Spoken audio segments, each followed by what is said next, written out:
Today I am going to discuss about the next part of the Indian freedom struggle. इससे पहले जो अहमदाबाद मिल strike के बारे में डिस्कस की थी, जिसमें बाद में जो मिल ऑनर थी उन्होंने 35% जो वेज थी वर्कर की वो बढ़ाने की वो उस चीज़ को मान लिया। ओके, उसको अप्रूवल दिया। अब हमारे पास आज है सत्याग्रह अगेंस्ट रौलाट एक्ट। ओके, ये हमारे पास क्या है, सत्याग्रह अगेंस्ट रौलाट एक्ट क्या था? फर्स्ट मास स्ट्राइक, याद रखना जो रौलाट एक्ट था वो क्या था, फर्स्ट मास स्ट्राइक थी। रौलाट एक्ट 1999, इसी को ब्लैक एक्ट भी कहा जाता है, याद रखना। फर्स्ट मास स्ट्राइक थी और रौलाट एक्ट 1999 इसी को ब्लैक एक्ट भी कहा जाता है। Anarchical and revolutionary crime act भी कहा जाता है। Black act, anarchical and revolutionary crime act भी कहा जाता है, ये याद रखना, ये इंपॉर्टेंट है। ब्लैक एक्ट, एनॉर्चल एंड, ठीक है, and revolutionary crime act was mainly aim to look into the militant nationalist activities. Okay, तो ये इसका काम क्या था कि मतलब लोगों को प्रताड़ित करना और बुरी तरह से लोगों को अंदर कर देना, ठीक है, जैसे मतलब मिलिटेंट की तरह व्यवहार करते हैं वैसे वो इस एक्ट में कर रहे थे, इसीलिए इसका नाम ब्लैक एक्ट रखा गया है। Any person could be arrested on the basis of suspicions, है ना, अगर किसी बंदे के ऊपर भी शक हो जाता था तो उसको अंदर किया जाता था। ओके, इसमें क्या था कि नो अपील और petition could be filed against such arrest for up to 2 years, मतलब 2 साल तक अगर किसी भी इंसान को, चाहे वो गुनाहगार है या तो गुनाहगार होगा या तो जिसने कोई गुनाह नहीं किया होगा, ठीक है, तो सबको अरेस्ट किया जाता था। ठीक है, अगर किसी के ऊपर भी शक होता था, चाहे उस बंदे ने अटेम्प्ट भी मतलब कि कोई भी क्राइम को अंजाम नहीं दिया होगा, फिर भी अगर उसके ऊपर शक होता था उनको तो वह अरेस्ट कर देते थे, और 2 साल के लिए ना तो अपील और ना तो कोई भी पिटीशन से दायर कर सकते थे और कोर्ट में जाके। ओके, उनके खिलाफ, ठीक है, कम से कम 2 साल तक आप नो अपील नो दलील कुछ भी नहीं कर सकते थे 2 साल तक। Enormous power to the police to search a place and arrest any person. अब जो भी उस टाइम पुलिस के हाथ में बहुत ज़्यादा पावर थी कि वो किसी भी इंसान को क्या कर सकते, किसी भी जगह से क्या कर सकते थे, अरेस्ट कर सकते थे। Day disapproved of without warrant, ठीक है, बिना वारंट के क्या कर सकते थे, वो अरेस्ट कर सकते थे। अब हमारे पास जो स्वामी श्रद्धानंद जी थे, स्टार्टेड वर्किंग अगेंस्ट इट। अब जो स्वामी श्रद्धानंद थी उन्होंने क्या किया, इसके अगेंस्ट काम करना शुरू कर दिया।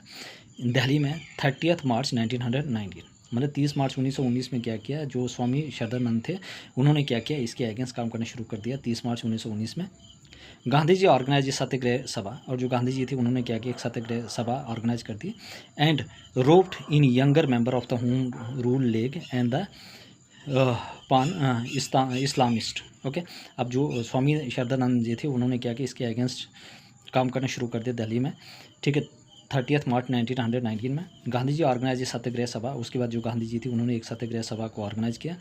And roped A younger member of the home rule league and पान इस्लामिस्ट, ठीक है, और मतलब कि बहुत सारे यंगर मेंबर को इसमें जोड़ दिया और वो इस सभा के मेंबर बन चुके थे। Okay, observance of the national wide हड़ताल। अब यहाँ पे क्या हुआ, नेशनल जो हड़ताल ये शुरू होने लगी है स्ट्राइक 6 अप्रैल 1919 अकम्पायर्ड बाय फास्टिंग, मतलब वहाँ पे जो लोग थे उन्होंने क्या किया, पूरे नेशनल वाइड हड़ताल करने शुरू कर दिए 6 अप्रैल 1919 को, ठीक है, अकम्पायर्ड बाय फास्टिंग, मतलब लोग हंगर स्ट्राइक करने लगे। फास्टिंग एंड प्रेयर, ये civil disobedient movements against the special laws, ठीक है, जो भी स्पेशल लॉज थे उसके अगेंस्ट।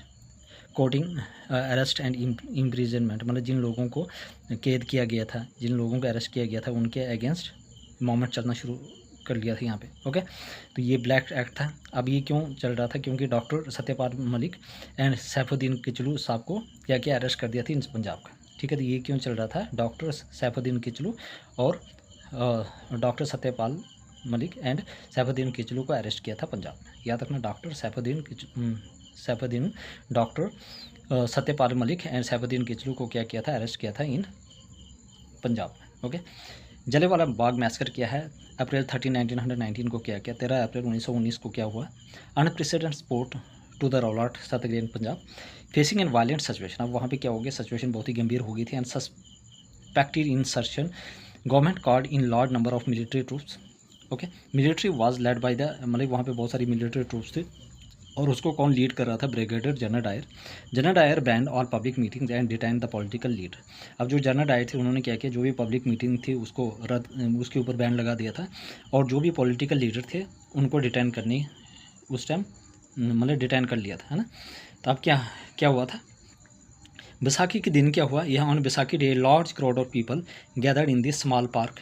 ठीक है, बैसाखी के दिन क्या हुआ, बहुत सारे लोग क्या हो गए थे, मतलब भीड़ में वो इकट्ठा हो गए थे पार्क में, जलियांवाला बाग में, to protest against the arrest of the leader. मतलब कि जो डॉक्टर सत्यपाल मलिक और जो सैफुद्दीन किचलू और डॉक्टर सत्यपाल मलिक को अरेस्ट किया था, ठीक है, वो उसके अगेंस्ट क्या कर रहे थे, वो वहाँ पे प्रोटेस्ट कर रहे थे। ओके, कि भाई उनको रिहा कीजिए। The army surrounding the gathering under order from general Dyer. अब आर्मी ने क्या किया, उन सबको घेर दिया था।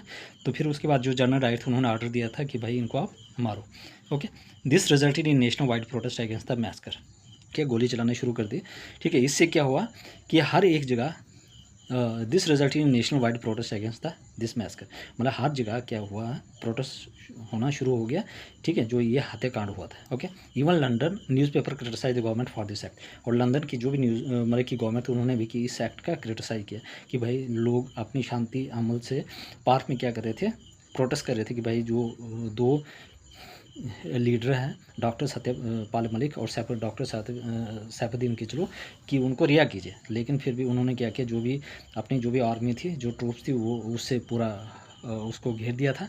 और उसके बाद जनरल डायर ने उनको ऑर्डर दिया कि भाई इनको क्या कर दो, मार दो। ओके, तो वहीं पे क्या किया, सीधा गोलियां चलना शुरू हो गया और बैसाखी के दिन ही कितने लोग वहाँ पे उनको मार गिराए। ओके, नौ मोटो था। अब इसी बात पे क्या हुआ, जो रविंद्रनाथ टैगोर जी थे उनको जब टाइटल मिला था नाइटहुड, ठीक है, तो इन्होंने भी क्या किया था, इस एक्ट के दौरान जो जलियांवाला बाग मैसकर हुआ था, इस टाइम क्या हुआ, मतलब कि इन्होंने भी क्या किया, अपना जो टाइटल था उसको क्या कर दिया, रिनाउंस कर दिया। ठीक है, जब जलियांवाला बाग मैसकर हुआ था तो रविंद्रनाथ टैगोर का जो टाइटल था नाइटहुड, वो भी उन्होंने क्या किया, त्याग दिया, उनको भी क्या किया कर दिया, रिनाउंस कर दिया। तो Rabindranath Tagore renounced his knighthood as a protest. Okay, वो भी त्याग दिया। Gandhi ji वेलम्ड Gandhiji was overwhelmed by atmosphere violence and withdraw the Rowlatt Satyagraha movement on April 18, 1919। अब जो गांधी जी थे was overwhelmed by the atmosphere of violence, अब लोग उससे क्या हो गए, बहुत ही प्रभावित हो गए, भाई वायलेंस चल रहा है, बहुत ही वायलेंस हो रहा है। और उन्होंने क्या किया, विड्रॉ द रॉलाट सत्याग्रह मूवमेंट, और उन्होंने ये किया कि भाई इसको हटा दो, जो रॉलाट एक्ट सत्याग्रह चल रहा है। ठीक है, कब, ऑन अप्रैल 18, 1919 को क्या किया, जो रॉलाट एक्ट सत्याग्रह था उसको हटा दिया गया। Okay, on April 18, 1919, the British government released figures stating 379 dead and 1200 wounded। जब ब्रिटिश की जो उन्होंने प्रेस रिलीज़ की थी उसमें क्या बताया था कि 379 को मार गिराए और 1200 जो थे वो जख्मी थे। Other sources places the number of the dead as well as 1000। कुछ और भी सोर्सेज है उसमें ये बताई गई कि 1000 के करीब लोगों को मार गिराए। Okay, the governor of Punjab at the time, उस टाइम जो गवर्नर थे पंजाब के वो थे माइकल ओ डायर। याद रखना, during the time of Jallianwala Bagh massacre, तो उस टाइम गवर्नर कौन थे, Michael O Dyer. Supported the massacre, इन्होंने भी क्या किया, इस हत्याकांड को की सपोर्ट की थी। ही वॉज शॉट डेड बाय, अब इनको किसको, मतलब कि जो माइकल ओ डायर थे इनको किसने मारा था, उधम सिंह ने, ये रेवोल्यूशनरी इन लंदन 1940। जो माइकल ओ डायर थे, जो गवर्नर थे उस टाइम पंजाब के, उनको उधम सिंह ने लंदन में 1990 में मार गिराया। ठीक है, उनकी हत्या की। ठीक है, ये रेवोल्यूशनरी। तो the governor of Punjab at the time Michael O Dyer supported the massacre, he was shot dead by the Udham Singh, ये रेवोल्यूशनरी लंदन 1940। अब है मोंटेगो चैलेंज फॉर रिफॉर्म 1919 में क्या हुआ था। मोंटेगो कौन थे, secretary of the state for India, secretary of state for India Edwin Montagu. And Chelmsford क्या थे, governor general of viceroy, lord Chelmsford. तो गवर्नर जनरल एंड वाइसरॉय कौन थे, लॉर्ड चैलेंजफॉर्म। और वाइस जो हमारे पास सेक्रेटरी कौन थे, secretary of state for India, वो थे एडविन मोंटेगो। ये बात ही आपने याद रखनी। चैलेंजफॉर्म क्या थे, गवर्नर जनरल या वाइसरॉय। अब Montague challenge for report which form the basis of the government of India act 1990। जो मोंटेगो चैलेंज फॉर्म की जो रिपोर्ट बनी थी वो गवर्नमेंट ऑफ इंडिया एक्ट 1990 के बेसिस पे बनी थी। वाज पब्लिश ऑन, ये कब पब्लिश की थी, 18 जुलाई 1918 को पब्लिश की गई। ओके, तो Montague challenge for reform which was form the basis of, वो किसके बेसिस पे बनी थी, मोंटेगो चैलेंज फॉर रिफॉर्म, वो गवर्नमेंट ऑफ इंडिया एक्ट 1919 के बेसिस पे बनी थी। और पब्लिश की कब की थी, 8 जुलाई 1918 में।